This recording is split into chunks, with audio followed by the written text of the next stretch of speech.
फलविधानव्यसनिनो ध्रुवं करतो श्रद्धा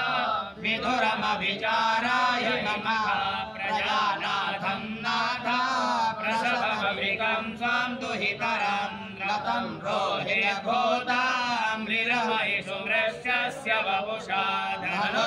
धनुष्पाणिर्यातां दिवमपि सपत्राकृतममुं प्रसन्तं तेऽद्यापि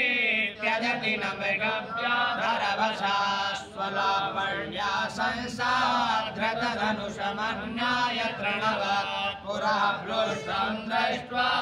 पुरमथनपुष्पायुधमपि यधिस्त्रैणं देवी यमनिरतु देहार्थघटना तवैति त्वामर्था बत वरदमुग्धायुवतयः शशानेष्वा क्रीडा स्मरः रक्षाचा सहचरा चिता भस्मालेपा स्वयमिन्द्ररोटी परिकरा अमङ्गल्यं श्रीराम तव भवतु नामैवमखिलं तथापि स्मद्रेणां वरद परमं मङ्गलमश्रीमनः प्रत्यक्षिते सविदमवधायात्तमरुता रहस्याद्रोहाणा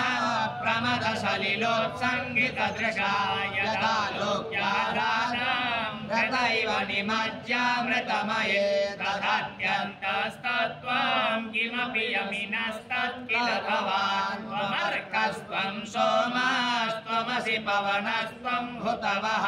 त्वमापस्त्वं व्योमा त्वमुदरिणरात्मा त्वमिति च परिच्छिन्नामेव त्वयि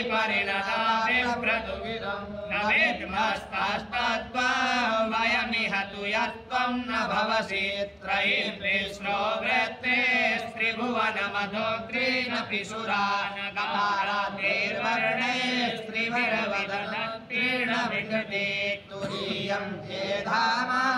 ध्वनिभिरवरुन्धानमणुभिः समस्तं व्यस्तं त्वां शरणदगृणाद्योमिति पदं भवाशयवो रुद्रा पशुपतिरदोग्रं सह महां तथा भीमेशानाभितियदभिधानाष्टकमिदम् अमुष्मिन् प्रत्येकं प्रविचरति देवश्रुतिरपि प्रियायास्मै धाम्ने प्रवहितनमस्योऽस्मि भवते नमो देदिष्ठाय प्रियभवदविष्ठाय च नमो नमः क्षोदिष्ठाय स्महरमहिष्ठाय च नमः नमो वर्षिष्ठाय त्रिनयनयविष्ठाय च नमो नमः सर्वस्मै ते तदिदमिति सर्वाय च नमः बहुलरजसे विश्वोत्पत्तौ भवाय नमो नमः प्रबलतमसे सत्संहारे हराय नमो नमः जनसुखकृते सत्तोद्रिक्तो मृडाय नमो नमः प्रमहयते निष्ठे गुण्ये शिवाय नमो नमः।